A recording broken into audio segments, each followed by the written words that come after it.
Welcome to SciTech Info, dear UPSC, TNPSC, NEET and JEE aspirants and school and college students.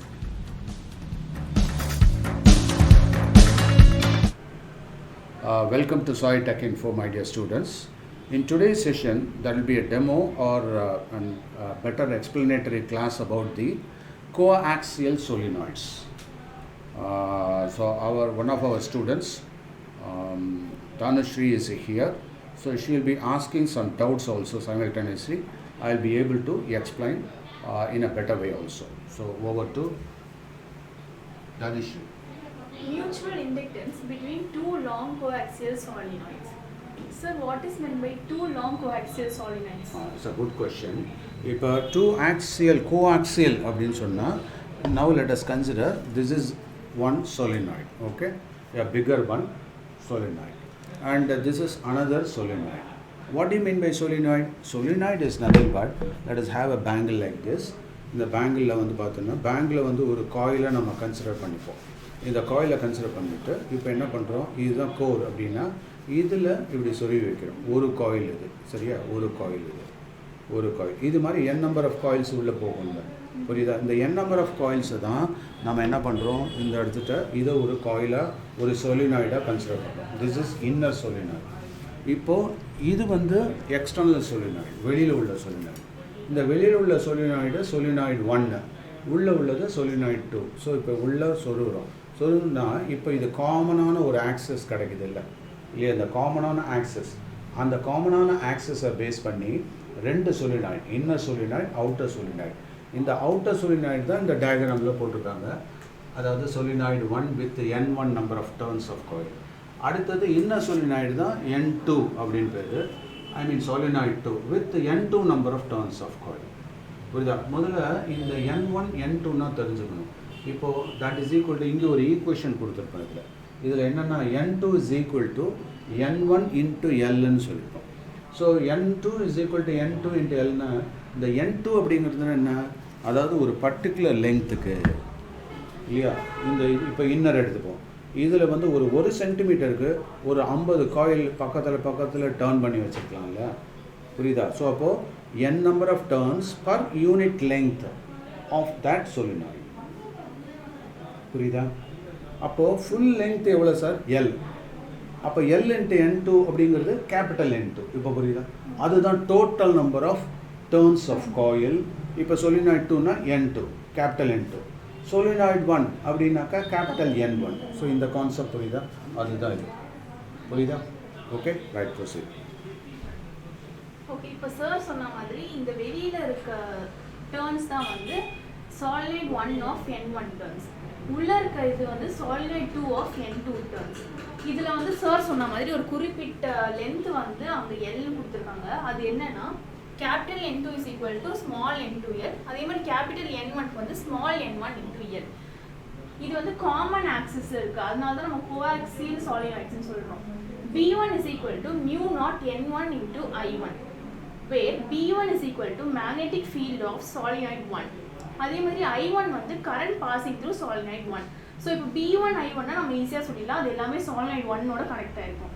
இப்போ n1னா number of turns of coil of solenoid 1 per unit length. இந்த லென்த்தை base பண்ணி இருக்கு.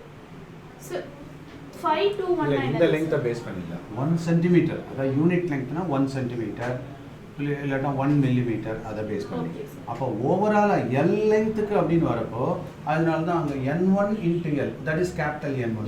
So இது நல்லா understanding பண்ணுங்க. So 521 அது எது பேஸ் பண்ணி போடுறோம்? 521 அப்படிங்கிறது இப்போ மேக்னெட்டிக் ஃப்ளக்ஸ் இல்லையா. இப்போ இந்த external solenoid, internal solenoid. External சொலினாய்டில் நம்ம கரண்ட்டை கொடுக்குறோம். அப்படி கரண்ட்டை பாஸ் பண்ணுறப்போ அந்த இடத்துல என்ன ஆகும், ஒரு ஃப்ளக்ஸு க்ரியேட் ஆகும். எது மேலே அது அஃபெக்ட் பண்ணுது, அது வந்து இன்னர் சொலினாய்டில் அஃபெக்ட் பண்ணுது. அந்த மேக்னெட்டிக் ஃப்ளக்ஸ் எது வழியாக போகும், அந்த மேக்னெட்டிக் லைன்ஸை க்ரியேட் ஆகுது. அது க்ரியேட் ஆகி எது உள்ளே போகுது, செகண்ட் சொலினாய்டு உள்ளே போகுது. அப்போ அதை தான் நம்ம கால்குலேட் பண்ணலாம். அப்போ 521 is equal to integral between the limits. இப்போ லிமிட்ஸ்ன்னு போடலாம். இது வந்து ஏரியா என்வலப்டு பை த, என்னது, area enclosed by the second solenoid, அது A2. So integral over A2 of B1 into dA. இது வந்து ஆக்சுவலி ஒரு டாட் ப்ராடக்ட். ஸோ இப்போ இந்த டாட் ப்ராடக்ட் பண்ணுறப்ப V1ன்றது உனக்கு தெரியும் magnetic field created by the என்னது ஃபர்ஸ்ட் காயில். அப்புறம் ஏரியா, இந்த ஏரியா தான் இங்கே A2ன்னு வரப்போகுது. அப்போ இதை நம்ம டாட் ப்ராடக்ட் பண்ணுறப்போ B1 A2 cos θன்னு போடுறோம். புரியுதா? இங்கே B1 A2 cos θன்னு போடுறப்போ இப்போ இதுதான் வந்து ஒரு ஃபீல்டுக்கான லைனு, ஐ மீன் ஃபீல்டு ஒரு காயில் அப்படின்னு வச்சுட்டோம்னா இந்த காயிலோட நார்மல் தான் n கேப். இப்போது மேக்னெட்டிக் ஃப்ளக்ஸ் வந்து ஒரு அட் அன் ஆங்கிள் தீட்டா போகுது இல்லையா? ஆனால் இந்த இடத்துல எப்படின்னா பர்பண்டிகுலராக போகுது. நம்ம அதில் ஏற்கனவே படிச்சிருக்கோம், ஒரு மேக்னெட்டிக் ஃப்ளக்ஸை பர்பண்டிகுலராக போகும் காயிலில். அப்போ ஒரு காயில் இப்படி இருக்குது அப்படின்னா, இந்த காயில் இப்படி இருக்குன்னா இதில் என்னாகும், இப்படி போகும் இப்படி போகும் இப்படி போகும், இதுதான் நார்மல். அப்போ ஃப்ளக்ஸும் அதே லைனில் போயிட்டு இருக்குது, பர்பண்டிகுலராக போகுது. ஸோ அப்போ ரெண்டு பர்பண்டிகுலர் என்ன ஆகும், ஒன்றும் மேட்ச் ஆகுது. ஸோ அப்படி மேட்ச் ஆகுறப்போ 0 தானே அது. அப்போ அதனால தான் θ is equal to 0ன்னு சொல்கிறோம். புரியுதா? So θ is equal to 0 degree அப்படின்னா அப்போது இந்த இடத்துல cos θ அப்படிங்கிறது cos 0 is equal to 1ன்னு ஆகிடும். அப்போ அதனால தான் அங்கே B1 A2 அப்படின்னு கொண்டு வரும். So Φ2 is equal to B1 A2. ஓகேவா? Right, proceed. ஸோ இப்போ வந்து Φ21 ஈக்குவல் டு B1 A2. இங்கே B1 வந்து நம்ம ஆல்ரெடி ஒரு ஃபார்முலா பார்த்தோம், μ0 n1 I1. இதை வந்து நம்ம இங்கே சப்ஸ்டியூட் பண்ண போகிறோம். So Φ21 is equal to μ0 n1 I1 A2. இப்போ வந்து n2 இன்ட்ரடியூஸ் சார் பண்ணுறோம். n2 அப்படிங்கிறது இப்போ இது எல்லாமே இந்த ஃப்ளக்ஸு வந்து ஒரு பர்டிகுலர் லெங்க்த்துக்கு தான் நம்ம பண்ணியிருக்கோம். இப்போ இதில் n number of turns of coil இருக்குல்ல, நம்ம ஒரு காயிலுக்கு தான் பார்த்துருக்கோம். அப்போது n1 என்ன சொலினாய்டுங்கிறப்போ அதில் n1 டர்ன்ஸ் இருக்குது, டோட்டல் நம்பர் ஆஃப் டர்ன்ஸ். அப்போ ரெண்டு பக்கமும் டோட்டல் நம்பர் ஆஃப் டர்ன்ஸ் n2வால் மல்டிப்ளை பண்ணுறோம். ஸோ அப்போ n2 × n2, இது n2, இங்கேயும் n2ன்னு போடுறோம். ஸோ இங்கே சார் சொன்ன மாதிரி அங்கே n நம்பர் ஆஃப் டர்ன்ஸ் இருக்கிறதுனால capital N2 Φ21 equal to capital N2 μ0 n1 I1 A2 போடுறோம். இப்போ n2 வந்து நம்ம இங்கே பார்த்தோம், ஸ்மால் n2L அப்படின்றத பார்த்தோம். இதை வந்து நம்ம இங்கே சப்ஸ்டியூட் பண்ண போகிறோம். So capital N2 Φ21 equal to இங்கே சப்ஸ்டியூட் பண்ணுற வேல்யூ ஸ்மால் m2L, மீது எல்லாமே அப்படியே எழுதிக்கணும், μ0 n1 I1 A2. இப்போ வந்து இதை வந்து ஏன் சார் நம்ம M21 எடுக்கிறோம்? இந்த இடத்துல ஏற்கனவே நம்ம அரைவட் பண்ண ஈக்குவேஷன், அதாவது N2 Φ21னா நம்ம ப்ரீவியஸ் வீடியோவில் பார்த்தீங்கன்னா தெரியும், மியூச்சுவல் இண்டக்டன்ஸ்னு கொடுத்துருப்பேன். ஸோ அதில் வந்து ஈக்குவேஷன் அது. அப்போ N2 Φ2 ஆக்சுவலாக இந்த N2 Φ21 அப்படிங்கிறது it is proportional to I1. நான் சொல்ல பயன்படுத்த இந்த மேக்னெட்டிக் ஃப்ளக்ஸ், அதாவது இந்த சொலினாய்டு இருக்குது, இந்த சொலினாய்டில் இது மூலியமாக க்ரியேட் பண்ணக்கூடிய ஒரு மேக்னெட்டிக் ஃபீல்டு எதை பேஸ் பண்ணியிருக்கோம், அதில் எவ்வளோ கரண்ட்டு கொடுக்குறோம் அதை பேஸ் பண்ணியிருக்கோம். நான் சொல்ல பயன்படுத்தா அதுதான் என்ன பண்ணுது, இதில் அஃபெக்ட் பண்ணுது. அதனால தான் அதை வந்து நம்ம என்ன போட்டோம், Φ21 போட்டோம். So what you mean by Φ21? It is a magnetic flux inducted on the secondary coil. இப்போ இந்த இடத்துல செகண்டரிங்கிறது அந்த இன்னர் சொலினாய்டு, அதனால தான் Φ21. எதனால? That was created by the first coil. இப்போ புரியுதா? ஸோ அப்போது Φ21 போட்டோம். ஸோ இப்போ N2 Φ21. இந்த N2 Φ21 எதை பேஸ் பண்ணியிருக்கு, எவ்வளோ கரண்ட்டு கொடுக்குறோம், எதில், அந்த ஃபஸ்ட்டு சொலினாய்டில். இப்போ ஜாஸ்தியாக கொடுத்தோம்னா ஃப்ளக்ஸும் ஜாஸ்தியாக இருக்கும். அதனால தான் அதை அந்த மியூச்சுவல் இண்டக்ட், இப்போ அந்த ப்ரொபோர்ஷனாலிட்டி ரிமூவ் பண்ணோம்னா we have to introduce the constant. That constant is called mutual inductance. So what is this M21? Mutual, அது capital letter இது. So mutual inductance of the secondary solenoid, அதாவது inner solenoid or solenoid 2 with respect to the first one. ஓகேவா? So அப்போ அதுதான் M21I. இப்போ இந்த இடத்துல LHS ரெண்டும் ஈக்குவல், அப்போ RHS ஈக்குவல் தானே. ப்ரொசீட். ஸோ இப்போ இங்கே வந்து இங்கேயும் கேபிட்டல் N2 Φ21 இருக்குது, இங்கேயும் நம்ம வந்து கேபிட்டல் N2 Φ21 ரெண்டுத்துக்குமே கண்டுபிடிச்சிருக்கோம். ரெண்டுத்தோட LHSமே சேமாக இருக்குது, அதனால நம்ம ரெண்டுத்தையும் ஈக்குவேட் பண்ண போகிறோம். ஸோ ஈக்குவேட் பண்ணும்போது capital M21 I1 equal to N2 L μ0 N1 I1 A2. Okay. So இப்போ அந்த I1 கேன் பி கேன்சல்டு இல்லையா? I1 வந்து கேன்சல் ஆகிடும், ரெண்டுமே ஈக்குவல் சைடில் இருக்கிறது. மேம் சிமிலர்லி இப்போ நம்ம வந்து கேபிட்டல் M21க்கு பார்த்தோம், இங்கே ஃபார்முலா வந்து ஃபஸ்ட்டு B1க்கு பார்த்தோம். இப்போ அதே B1ன்றது சாலினாய்டு 1க்கு பார்த்தோம். இப்போ நம்ம B2வை வந்து இன்னர் சாலினாய்டுக்கு பார்க்க போகிறோம். So B2 is nothing but μ0 N2 I2. அங்கே N1 I1 எடுக்கிறோம், இங்கே N2 I2 எடுக்கிறோம். ஸோ 512 இது வந்து உள்ளே இருக்கிறதுனால நம்ம 512 எடுத்தோம், அது வெளியே இருக்கிறதுனால 521 எடுத்தோம். ஸோ இப்போ நம்ம இதை வந்து இன்டெகிரேட் பண்ண போகிறோம். Integration of B2 into dA vector. அது சொல்கிறப்ப integral over the area enclosed by the secondary solenoid, second solenoid, அது A2. A2 இப்போ வந்து 512 equal to B2 A2 cos theta. அங்கே சொன்ன மாதிரி cos theta வந்து அந்த ஆங்கிளில் சார் சொன்னாங்க ரெண்டுமே ஒரே ஆங்கிள் பர்பெண்டிகுலராக போகும்போது தீட்டா வந்து 0 வந்துடும். அப்போ cos theta equal to 0 அப்படின்னா 1 தான் அதோட value. cos 0 equal to 1, theta is equal to 0. 512 equal to இப்போ நம்ம அங்கே வந்து மியூ அங்கே ஒரு ஃபார்முலா பார்த்தோம், மியூ N2 I2 A2 இங்கே பார்த்தோம். இங்கே வந்து இந்த A2 அப்படியே போட்டுக்கிறோம், இந்த B2 தான் இல்லை A2 ஏன் அப்படியே போட்டோம்? ஆக்சுவலாக இங்கே A1 தானே போடணும், A2 ஏன் போட்டோம் தெரியுமா உங்களுக்கு? ஏன்னா அதே லாஜிக் அதே தான். ஸோ இது குறிச்சுக்கோ, இது வந்து என்னது ஓகேவா, இது என்னது இன்னர். இப்போ இந்த ரெண்டுத்துக்கும் இந்த அவுட்டர் இது இன்னர் இப்படி இருக்கு, இன்னர் இருக்கு இல்லையா? இது எல்லாமே இந்த சொலினாய்ட் செட்டப் எல்லாமே எதை பேஸ் பண்ணி இந்த இன்னர் சர்ஃபேஸ் இதுக்கு மேலே தான் நம்ம வைக்க போகிறோம். ஸோ அப்போ எல்லாமே உள் பக்கம் தான் நடக்கும். அதனால தான் இந்த எல்லாமே A2 பேஸ் பண்ணி தான், புரியுதா? ஸோ இந்த B2க்கு பதிலாக நம்ம இதை சப்ஸ்டியூட் பண்ணுறோம். இங்கே இருக்க A2 வந்து நம்ம அப்படியே போடுறோம். N1 512 equal to N1 mu naught N2 I2 A2. நம்ம இங்கே வந்து N1 இன்ட்ரடியூஸ் பண்ணுறோம். இப்போ வந்து நம்ம இன்னரில் பார்க்கறதுனால N1 இன்ட்ரடியூஸ் பண்ணுறோம், அங்கே வந்து நம்ம N2 பார்த்தோம். ஸோ இப்போ வந்து அந்த ஆல்ரெடி பார்த்த மாதிரி capital N2 is equal to N2L, அதே மாதிரி capital N1 is equal to small N1L. அப்போ இங்கே வந்து கேபிட்டல் N1 பதிலாக நம்ம ஸ்மால் N1L இங்கே சப்ஸ்டியூட் பண்ணுறோம். ஸோ அப்போ நம்மளுக்கு என்ன கிடைக்கும்னா N1L mu naught N2 I2 A1. இப்போ வந்து நம்ம இன்னொன்று சார் சொல்லி கொடுத்தாங்க நம்மளுக்கு, அங்கே வந்து என்ன சொன்னாங்கன்னா capital N2 521 is equal to M21 I1 சொல்லி கொடுத்தாங்க. இப்போ அதே மாதிரி தான் இங்கே M12 into I2 அப்படி வரும்.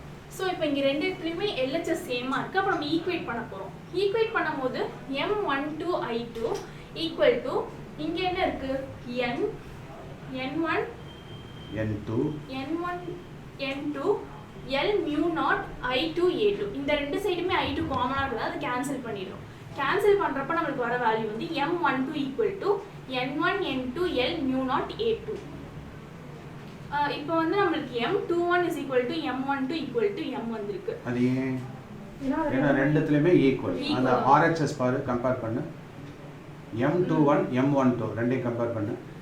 M21 உம் M12 ஓட வேல்யூமே நமக்கு சேமா வந்திருக்கு. N1 N1 N2 N2 A2 A2 L mu naught L mu naught ரெண்டுமே சேமா வந்திருக்கு, which is also equal to M. So நம்ம இதை வந்து ஒரு எம்மாவே சொல்லிடலாம். M is equal to mu naught N1 into A2 into L. Sir இது என்னது சார்? அந்த இது வந்து ஒரு பர்టిక్యులர் மீடியம். இப்போ இது M21 is equal to M12 prove பண்ணிட்டோம், that is equal to M. அப்போ M னே அதை சொல்லிடலாம்.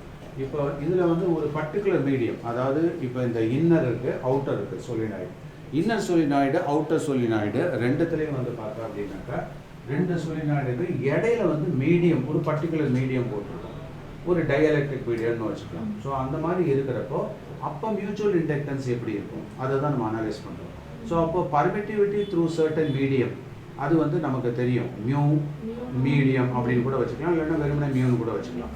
ஸோ அப்போ நமக்கு ஒரு ஈக்குவேஷன் இருக்குது, அதாவது relative permittivity is equal to permittivity through certain medium divided by permittivity through vacuum free space. அப்போ பர்மிட்டிவிட்டி த்ரூ மீடியம்ன்றது என்ன? Mu naught into mu r, that is relative permittivity. அந்த டேர்மில் எடுத்து சொல்ல முடியும். அப்போது இந்த ஈக்குவேஷன் M மீடியம் சொல்லிட்டு மியூ மீடியம், இந்த மியூ மீடியமை ரீப்ளேஸ் பண்ணி நம்ம மியூ நாட் மியூ ஆர்னு சொல்லிடலாம். ஸோ அதுதான் ஃபைனல் ஈக்குவேஷன். இப்படியும் கேட்கறதுக்கு சான்ஸ் இருக்குது, ஒரு mutual inductance with dielectric medium without dielectric medium.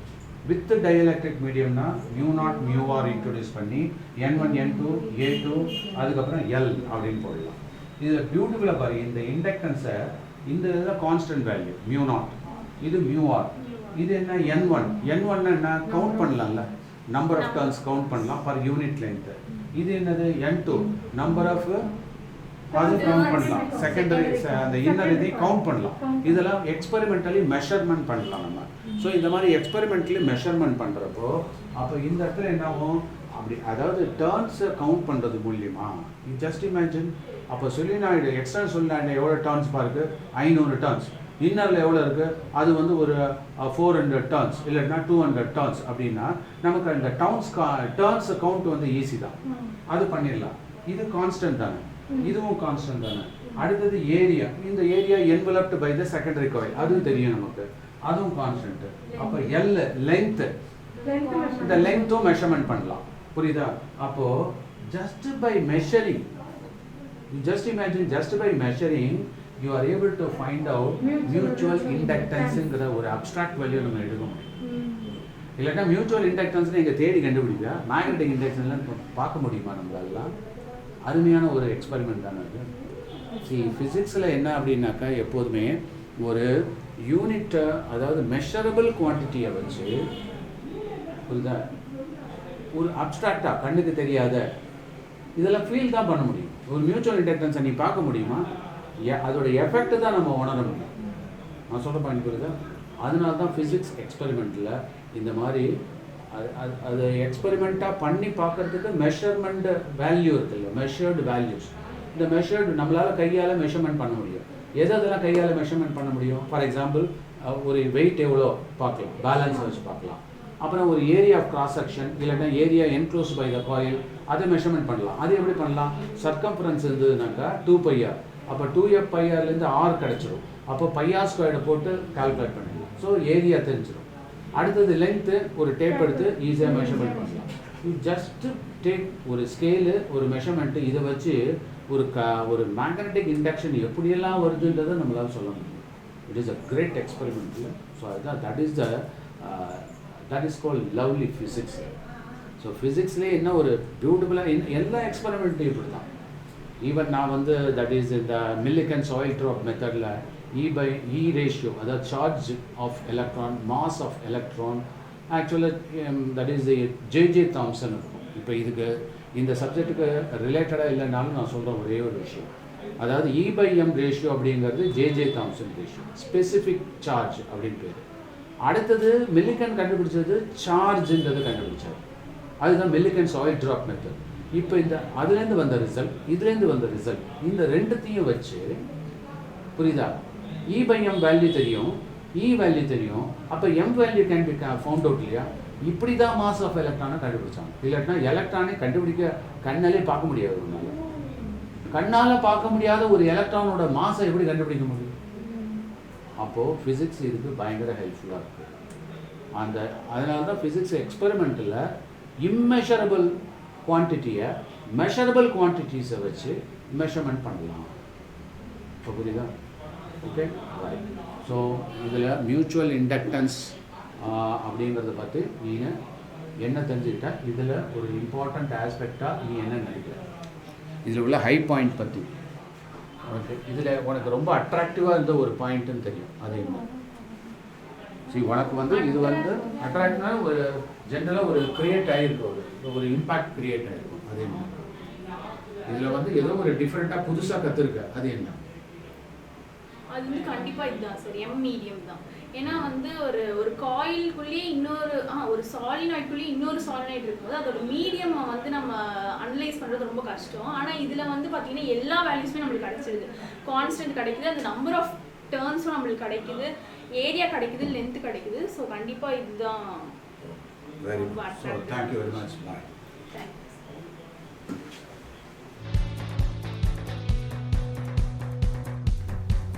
யாம் பெற்ற இன்பம் பெருக இவ்வையகம் என்பதற்கேற்ப please subscribe if you like our educational contents and share with your family and friends. Thank you for spending your valuable time.